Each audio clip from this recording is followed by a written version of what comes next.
બજારમાં સતત 5મા દિવસે તેજી સાથેનો કારોબાર. સેન્સેક્સ અને નિફ્ટીમાં 5% વધુની તેજી સાથે ક્લોઝિંગ. નિફ્ટીનું 24,150ને પાર ક્લોઝિંગ, તો બેંક નિફ્ટીમાં પણ 350 પોઈન્ટથી વધુનો ઉછાળો. મિડ કેપ અને સ્મોલ કેપ શેર્સમાં પણ રહી તેજી સાથેનો જ કારોબાર. એનએસઈના ડીઆરએચપી ફાઇલ કરવાથી લગભગ 11% ઉછળ્યો ન્યૂ ઇન્ડિયા એશ્યોરન્સ. એનએસઈમાં કંપનીની 1.42%ની હિસ્સેદારી. આ તરફ એનએસઈના ઓએફએસમાં પણ હિસ્સો નહીં વેચવાના સમાચારથી એલઆઈસીમાં લગભગ 2%ની તેજી. વાયદાનો ટોપ ગેનર્સમાં સામેલ.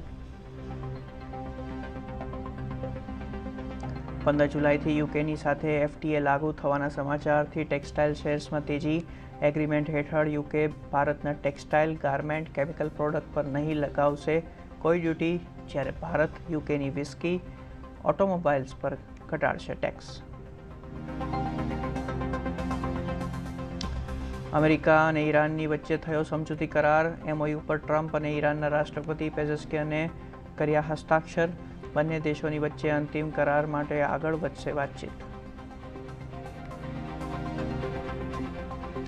અને રાજ્યમાં 24 જૂન સુધી હળવા વરસાદની આગાહી. સૌરાષ્ટ્ર, દક્ષિણ ગુજરાતમાં પડશે વરસાદ.